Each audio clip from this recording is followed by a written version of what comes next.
สบายดีตอนเช้าเนาะวันนี้เราได้มาพักอยู่ที่วัดสินไซยารามอยู่ที่เมืองเฟืองบานโนนหินแหวันนี้เราสิพาไปใส่บาตรอยู่แพเมืองเฟืองเนาะตอนเช้าอันนี้เป็นภาพบรรยากาศอยู่ที่วัดพอเรามาพักอยู่วัดเนาะนี่บรรยากาศละมุนบรรยากาศน้ำเช้าซื้อแบบเย็นดีออมหอกด้วยฟูนี่อันนี้จะมีร้าน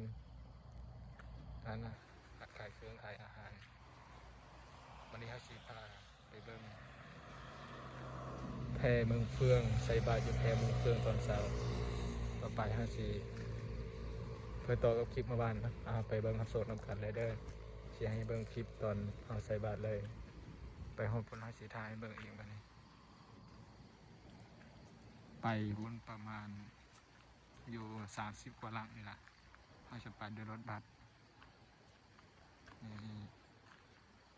เตรียมพร้อมแล้วทุกนี้เขาก็ได้สิขึ้นรถไปใส่บาตรอยู่แพเมืองเฟืองตอนนี้คนเฮากันรู้สึกว่าพร้อมแล้วตอนนี้กำลังขึ้นรถไปใส่บาตรอยู่แพเมืองเฟืองป่านนี้ประมาณ30แล้วเลยป่านนี้ไปคนแพเมืองเฟืองคือขึ้นไปแล้วนอกกันเลยที่พาไปเบิ้งต้นไทรบ้านนี่เป็นเส้นทางเข้าสิไปได้30 กว่าแล้วไปนี่บรรยากาศยามเช้าเย็นมีหมอกตกลงมา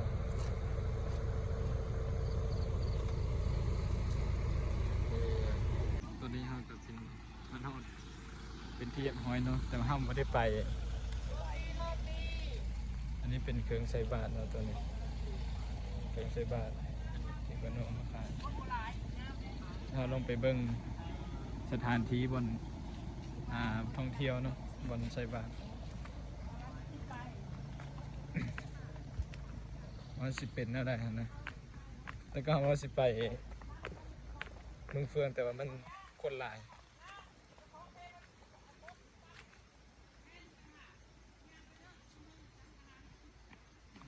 นี่สิลงมาเบิ้งแพอยู่ที่ผาเหลืองบรรยากาศบอกเลย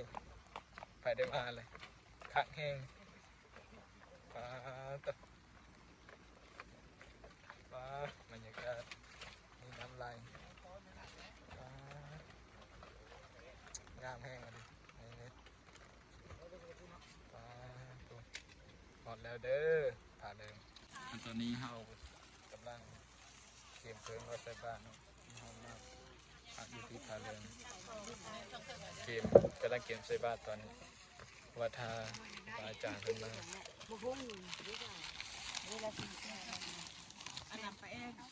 พาไปเบิ้ง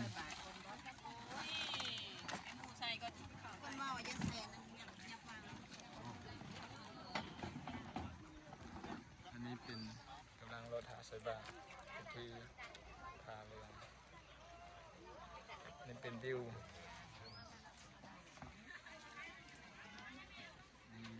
รถหาใส่บาตร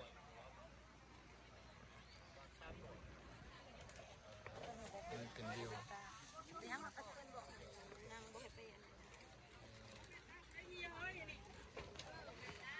ตอนนี้ครูบาอาจารย์กำลังมาใส่บาตรนี่เป็นวิวให้ใช้เบิ้งสักนิดก่อนนะ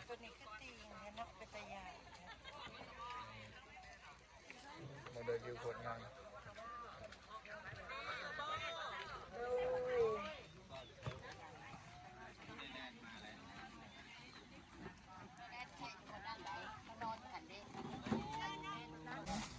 เปียกให้มูเปียกโอ้ยได้เงินน่ะนี่ก็อย่าพึ่งย้ายอย่าพึ่งขายไปเลยเย็นหาก่อนหาเงินเอาไปได้ประธานคอยเอาอยู่ก้มมีไทยมาเดินชาติจะเสียบ่แล้วอันนี้ไทยขน่อยเด้ไม่เคยเอาบ่าเอาลูกเสียบ่ได้พิมพ์ไม่ใช่ยาพิมพ์นะ ทรงบ่เห็นระวังแพร่ลมด้วยไปอยู่หลายๆเลยนี่แพร่มันอะไรนะแมวก็ขึ้นร้ายแต่แพร่บ่ลมบ่นะระวังเลยเด้อแพร่เด้อแพร่ไม่ไฟเลยน่ะโอ้แพร่ลมยังบ่นี่โอ้เจ้ามันหนัก ตอนนี้ครูบาเพิ่นจะกำลังมาใส่บ้านส่งทางอย่าพิมพ์นะนี่ครูบาเพิ่นกำลังมาใส่บ้าน ให้จะพิมพ์ใช่หรือเปล่าดิเอาตั้งปีชังอะไรก็ได้ ครูบาอาจารย์เพิ่นกำลังก็จะให้เบิ่ง ที่มาอยู่พี่เด้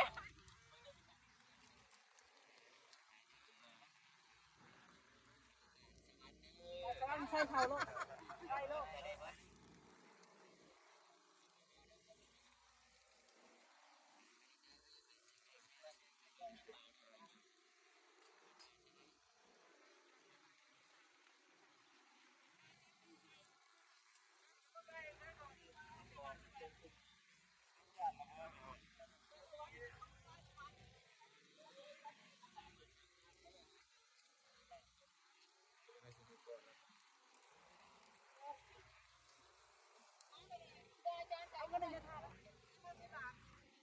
อาจารย์เพิ่นก็มาเบิ่งบ้านแล้วตอนนี้จะมีคนรถทางใส่บ้านหลาย ไปทางนี้ได้เราไป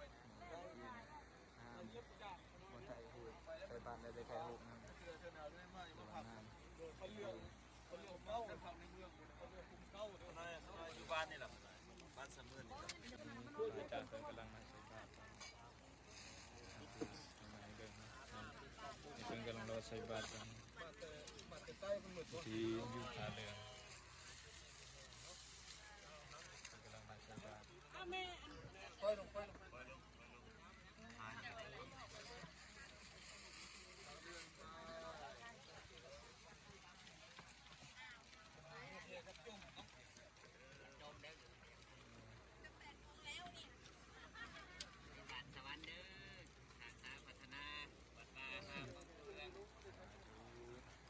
ใส่ใบแดงๆใบมนๆใหม่ๆนะ ก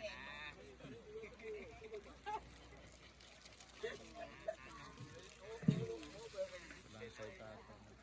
แนวเองนะให้เพิ่นได้จังหวะจะเราก็ได้นะ เอานี่นี่ให้บานนะ เจ้าสวัสดีเจ้าวัดบ้านก่อสร้างนะกินหมดตาแต่งบ้านสร้างบ้านเป็นเมืองเจริญเด้อสถานเด้อก็ร่ำรวย อัพพร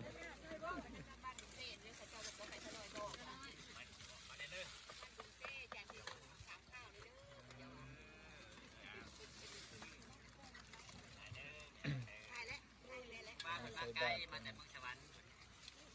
หลายคนหลายคู่หลายทางกำลังรอใส่บ้านบรรยากาศงามวิวงามเดินทางรูตอนนี้กำลังรอทางใส่บ้าน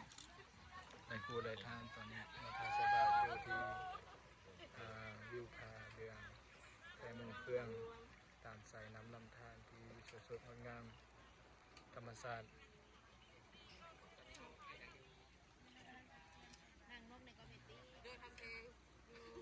วิวพาเรืองมือเฟืองแกงเวียงจันทร์กำลังรอทางใส่บาตรครูบาอาจารย์เพื่อนกำลังมาใส่บาตร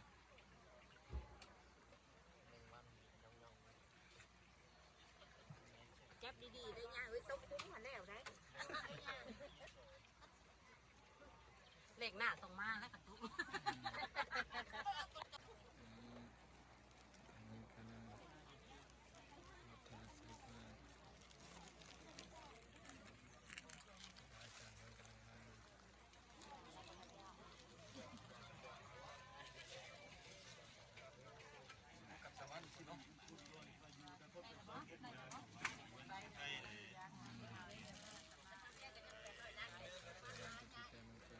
เป็นบรรยาก